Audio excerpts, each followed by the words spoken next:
pada intinya ya kita sudah bisa pastikan ini adalah manusia. Saya belum pastikan apakah ini manusia atau mungkin karena sudah lama, kemudian mungkin sudah mulai proses pembusukan, kita belum bisa lakukan kesimpulan.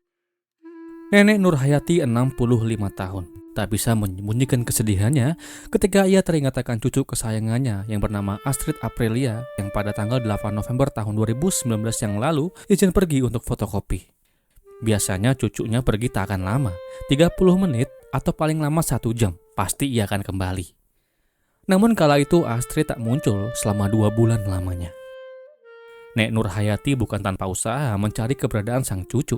Selebaran yang ia buat sudah pula ia sebar di berbagai tempat dan media-media sosial, berharap viral. Bahkan tubuh renta dan kaki lemahnya sudah pernah ia bawa hingga ke pelosok Rejang Lebong untuk mencari keberadaan Astrid. Hingga pada suatu hari di bulan Desember tahun 2019, Nek Nurhayati akhirnya menyerah dan minta bantuan kepada pihak yang berwenang untuk membantu mencarikan sosok yang ia cari-cari tersebut. Hasil kerja keras yang dilakukan oleh pihak yang berwenang di bulan Januari tahun 2020 akhirnya berbuah manis. Ketika seorang pria yang bernama Yongki 32 tahun diduga terkait atas menghilangnya Astrid. Dengan sukarela tanpa di bawah tekanan, ia mengaku bahwa ialah dalang dibalik menghilangnya Astrid. Dan lalu ketika ditanya di mana keberadaannya, si pria kemudian membawa pihak yang berwenang ke sebuah sungai yang berada di jembatan Air Merah, Desa Air Merah, Curup. Di sanalah Yongki mengatakan bahwa tubuh Astrid yang sebelumnya telah ia hilangkan nyawanya, ia campakkan di dalam aliran sungai itu.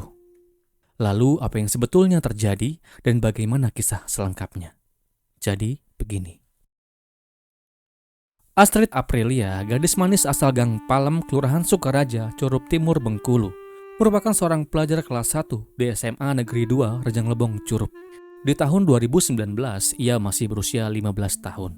Di sekolah SMA Negeri 2, Astrid yang baru mengenyam pendidikan selama 3 bulan itu dikenal sebagai orang yang pendiam. Namun walau pendiam, Astrid cukup dikenal ramah dan mudah bergaul dengan teman-teman barunya di SMA itu. Hal senada juga pernah diungkap oleh sang nenek Nurhayati. Ia kenal betul dengan sifat Astrid yang pendiam itu. Biasanya sepulang sekolah, cucunya tanpa banyak omong, Astrid langsung masuk ke dalam rumah. Dan apabila mau pergi, ia selalu minta izin dan pamit kepada Nek Nurhayati. Seperti yang pernah diberitakan dalam artikel yang saya kulik, sejak kecil Astrid diasuh oleh neneknya, Nek Nurhayati, di rumahnya di Gang Palem, Sukaraja. Tidak ada informasi terkait hubungan Astrid dengan orang tuanya, serta mengapa Nek Nurhayati lah yang mengasuh Astrid sejak kecil. Namun secuil informasi yang saya dapatkan, ayah Astrid disebutkan bernama Pak Heri. Ia tinggal terpisah dengan Astrid dan Nek Nurhayati. Di sekolah SMA Negeri 2 Rejang Lebong, tempat di mana Astrid melanjutkan pendidikan selepas ia menempatkan jenjang SMP-nya, adalah pilihan sekolah yang Astrid pilih sendiri. Dikarenakan selain sekolah itu adalah salah satu sekolah favorit di Rejang Lebong, juga jarak dari rumahnya tak terlalu jauh. Aksesnya bisa ia tempuh dengan menaiki angkot, atau bisa juga dengan mengendarai sepeda motor. Sejak Astrid duduk di bangku SMP, disebutkan bahwa Astrid memiliki angkot langganan yang biasa menghantarkan dirinya ke sekolah di pagi hari atau ke rumahnya di siang hari selepas ia bersekolah. Armada itu tak secara langsung disewa oleh Astrid, melainkan si sopir selalu datang dan mengetem di saat-saat Astrid membutuhkan jasanya. Angkot biru tua itu dikemudikan oleh Yongki. Yongki kenal betul dengan Astrid. Bahkan Yongki sampai hafal di jam-jam berapa ia butuh jasa untuk dihantarkan. Ia mengenal Astrid dari tahun 2016 atau sejak Astrid masih kelas 1 SMP. Yongki adalah seorang pria yang tinggal di sebuah rumah di Kelurahan Talang Ulu, Curup, Bengkulu. Ia telah beristri dan memiliki anak. Tidak didapatkan informasi terkait bagaimana Yongki menjalani hari-harinya bersama anak dan istrinya. Namun dari informasi yang saya dapatkan, Yongki adalah seorang pria yang tinggal sendiri di rumah yang ia tempati. Diam-diam di balik kebaikan yang ia jalani selama ia menjadi supir angkot menghantarkan penumpang-penumpangnya ke tujuan, Yongki menyimpan sebuah sisi gelap dalam hidupnya. Sisi gelap yang tak hanya telah membuat sebuah keluarga kehilangan orang tercintanya. Juga sisi gelap itu telah membuat gempar warga yang ada di Rejang Lebong, setidaknya di akhir tahun 2019 yang lalu. Beritanya sudah banyak dibagikan di media-media online. Juga mungkin teman-teman sesama konten kreator pun mungkin sudah pernah membahas kasus ini. Dan tanpa mengurangi rasa hormat saya kepada pihak keluarga korban, semoga dengan adanya tayangan ini, kita bisa semakin waspada akan potensi-potensi kejahatan yang ada di sekitar kita. Kisah tragis yang menyelimuti hidup Astrid Aprilia bermula di tanggal 8 November tahun 2019. Seperti yang saya beberkan di awal video, kala itu si gadis pendiam di sore itu minta izin kepada sang nenek Nur Hayati. Katanya mau memfotokopi tugas sekolahnya. Saat itu Astrid pergi lengkap menggunakan hijab warna hitamnya dengan mengendarai sebuah sepeda motor Honda Scoopy milik orang rumah.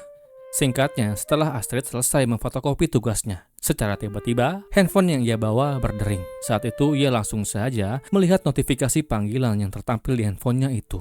Saat itu ia mendapati Yongki menelponnya.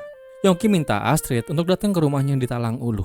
Ia mengatakan bahwa saat itu ia butuh bantuan Astrid untuk membungkus sebuah kado yang katanya akan Yongki berikan kepada temannya. Lalu dikarenakan Astrid kenal betul dengan Yongki si abang angkot itu, dipaculah sepeda motor Honda Scoopy-nya ke arah rumah Yongki di Talang Ulu. Lagi pula rumahnya nggak jauh-jauh amat dari lokasi di mana ia berada saat itu. Singkatnya, setelah Astrid sampai di depan rumah Yongki, yang pada saat itu hanya ada Yongki seorang diri, dipersilahkan masuklah Astrid. Astrid yang tak menaruh curiga langsung saja melangkahkan kakinya menuju ruang tamu rumah itu. Di dalam ruang tamu, Yongki mulai menerangkan kembali maksud dan tujuan dirinya mengundang Astrid untuk datang ke rumahnya di sore menjelang malam itu. Lalu di tengah-tengah obrolan yang sedang terjadi, tiba-tiba Astrid merasa haus dan ia pun minta air minum kepada Yongki. Kala itu, Yongki berkata, "Ambil saja sendiri, airnya ada di dapur." Di saat Astrid sedang ada di dapur, Yongki sempat keluar dan melihat sepeda motor milik Astrid yang sedang terparkir di depan halaman rumahnya itu. Lalu berdasarkan informasi yang saya dapatkan, Yongki secara tiba-tiba tergiur untuk menguasai sepeda motor milik Astrid. Katanya saat itu lagi ada desakan ekonomi. Pikiran jahat itu segera membutakan hati dan pikirannya. Saat itu ia segera menghampiri Astrid yang kala itu masih ada di dapur. Dan pada saat Astrid lengah, Yongki kemudian membekap Astrid dari belakang. Bekapan tangan itu tentu membuat Astrid kaget dan panik. Ia langsung saja berontak dan berteriak, namun usahanya kala itu tampaknya sia-sia, dikarenakan tangan Yongki lebih kuat daripada Astrid. Singkatnya, setelah Yongki berhasil membuat Astrid tak berdaya, Yongki kemudian mengikat tangan dan kaki Astrid dengan kabel yang ia punya sebelumnya. Tak banyak yang bisa dilakukan oleh Astrid pada saat itu, kecuali hanya menangis dan berusaha untuk melepaskan diri. Setelah berhasil mengikat Astrid, Yongki kemudian menyembunyikan sepeda motor Honda Scoopy milik Astrid di sebuah rumah yang berada di samping rumahnya. Rumah itu adalah rumah milik ayah angkat Yongki. Warga sekitar biasa memanggilnya dengan sebutan Pak De Sayur. Lebih lanjut disebutkan dalam keterangan pers yang diadakan oleh Polres Lejang Lebong. Dijelaskan bahwa setelah Yongki menyembunyikan sepeda motor tersebut, Yongki lalu membawa Astrid dalam keadaan terikat ke rumah Pak De Sayur. Saat itu entah apa tujuannya, ia membawanya ke sana. Namun yang pasti setelah lewat tengah malam, atau tepatnya di tanggal 9 November tahun 2019, Yongki membawa Astrid kembali masuk ke dalam rumahnya. Sesampainya di rumah itu kembali, tiba-tiba dengan sisa-sisa tenaga yang Astrid miliki, ia pun berteriak dengan sekuat tenaga. Teriakannya di malam itu tentulah membuat Yongki ketakutan dan panik. Ia takut aksi jahatnya diketahui oleh warga sekitar. Yongki bukan tanpa usaha membujuk dan menyuruhnya untuk bungkam. Alih-alih menuruti perintahnya, malah teriakan itu semakin keras dan semakin paniklah Yongki pada saat itu. Yongki yang panik segera mendekati Astrid. Ia lehernya dengan kedua tangannya dari arah depan. Usaha berontak Astrid di malam itu tampaknya sia-sia belaka. Dikarenakan selain tangan dan kakinya terbelenggu ikatan tali kabel, juga yang ia dapat begitu kuat menghalangi jalur nafasnya. Dan setelah sekira kurang lebih 10 menit, secara berlahan Yongki mengendurkan cekik. Ia dapati saat itu Astrid sudah terkulai lemas dan sudah tak bernyawa. Ia pun dipanggil Tuhan Yang Maha Kuasa di malam itu juga. Setelah mendapati Astrid meregang nyawanya, kemudian Yongki segera melucuti pakaiannya. Kala itu dikatakan olehnya, maksud ia membuka semua pakaian Astrid adalah dia ingin menghilangkan jejak-jejak sidik jari yang ada di pakaian Astrid. Selain membuka semua pakaian Astrid, Yongki juga mengambil barang-barang berharga milik korban, seperti handphone, anting, dan sepeda motor. Singkatnya, setelah membuka semuanya, tubuh gadis manis itu Yongki masukkan ke dalam sebuah karung yang telah ia siapkan sebelumnya. Dan lalu, setelah memantau kondisi tengah malam yang sepi dari kegiatan warga itu, tubuh Astrid dalam karung, kemudian Yongki masukkan ke dalam mobil angkotnya. Dan di sungai inilah, kemudian Yongki mencampakkan tubuh gadis manis yang tak berdosa itu. Selamat jalan Astrid, saya pun turut berduka cita. Setelah tuntas menjalani aksi ngerinya, ia pun pulang ke rumahnya dan tidur tenang hingga pagi menjelang. 10 hari setelah Yongki mencampakkan tubuh Astrid di sungai Jembatan Air Merah, Yongki kemudian dengan menggunakan handphone milik Astrid menghubungi ayah Astrid yang bernama Pak Heri. Dikatakan olehnya di sambungan itu, Yongki mengaku bahwa dirinya adalah penculik Astrid dan saat itu ia minta uang tebusan sejumlah 100 juta rupiah. Jika tidak diberikan, maka ia tak akan segan-segan untuk melakukan hal yang buruk kepada Astrid, bualnya. Namun dikarenakan Pak Heri tak terlalu menggubrisnya, ia abaikan saja ancaman itu. Seperti yang saya jelaskan di awal video, pihak keluarga Astrid melaporkan hilangnya Astrid setelah kurang lebih 1 bulan setelah ia tak terlihat. Dan dari laporan itulah, polisi lalu menelusuri media sosial milik korban, yang ternyata setelah 1 bulan masih saja aktif. Dan dari hasil pemeriksaan itulah, yang kemudian membawa pihak polisian mendeteksi bahwa posisi handphone milik Astrid sedang berada di sebuah angkot yang dikemudikan oleh Yongki. Ia tentu tak bisa berkutik. Ketika itu tanggal 17 Januari tahun 2020, polisi menemukan sajam dan handphone milik korban di dalam angkotnya. Selain itu, polisi juga menemukan 8 potong celana dalam wanita yang Yongki sembunyikan di dalam speaker angkotnya. Nah, terus ini HP di situ kan tempatnya. Nah, yaudah ambil HP itu. Ambil. Sampaikan ke masyarakat ya, ke warga.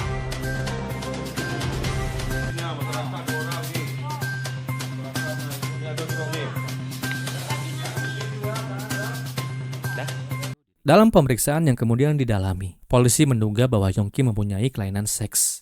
Dikarenakan di dalam handphone milik korban yang ia kuasai, polisi menemukan fakta bahwa Yongki seringkali melakukan video call dengan teman-teman Astrid sambil menunjukkan Yongki punya burung. Astrid itu apa? Astrid itu apa? Karena aku nak jual motornya, Pak. Jual motornya. Nah, kau niat jual motor itu apa? Kau ada utang, ada apa? Tidak, Pak. Cuma ekonomi aku lagi kritisnya. Apa? Angkot lagi sepinya. Oh, tapi tidak ada cabu-cabu li apa? Tidak ada, Pak. Kenapa kau buka bajunya? Karena sebelum aku itu, Pak, aku bawanya ke rumahku, bawanya mobil itu bajunya itu pegang terus ini kan, sampai lari. Jadi aku takut ada sedikit gari itu. Oh, jadi situ ya? Ya, Pak. Mukanya baju-baju itu kau buangi Cabut itu. lalu, Pak. Ya, Pak. Jangan sampai sidik jari Ya, kau Pak. tawan. Ya, Pak. Tapi nian tidak nian kau mutilasi. Tidak, tidak nyangka. Tapi ngapa motor itu tidak kau jual? Barang-barang itu tidak kau jual? Tidak boleh jualnya, Pak. Karena nyo ada di Facebook terus motor Scoopy itu tidak ada, jarang ada jual di motor Scoopy itu, Pak. Jadi disimpan dulu, Pak. Yongki mengaku bahwa ialah yang menghilangkan nyawa Astrid dan ia pun menunjukkan lokasi di mana ia campakkan tubuhnya 2 bulan yang lalu. Lalu tanggal 21 Januari, polisi yang dibantu warga kemudian melakukan penyisiran sungai untuk mencari tubuh Astrid di aliran sungai tersebut. Singkatnya, setelah 2 hari melakukan pencarian, akhirnya tim menemukan sisa tubuh bagian atas yang berwarna putih yang terpisah yang diduga milik Astrid. Bagian itu sudah tak utuh lagi. Kemungkinan bagian-bagian yang lain sudah terbawa arus sungai. Pihak keluarga awalnya nggak yakin-yakin amat bahwa temuan itu adalah milik Astrid. Namun ketika dilakukan tes DNA, terkuaklah bahwa benar temuan itu tak lain dan tak bukan adalah milik Astrid. Entah perasaan apa yang dirasakan oleh Nek Nurhayati pada saat itu. Tampaknya sudah kering air mata untuk meratapi kepergian cucu tercintanya. Saat itu Yongki dijerat dengan pasal berlapis, salah satunya tentang penghilangan nyawa secara berencana. Namun sayang, saya tidak mendapatkan informasi terkait persidangan yang diadakan untuk mengganjar Yongki dengan segala kejahatannya. Tapi saya yakin hukum di negara ini tidak pernah gagal menghukum pelaku-pelaku kejahatan seperti Yongki. Kalau teman-teman punya info, silakan di-share di kolom komentar. Dan kisah ini pun berakhir.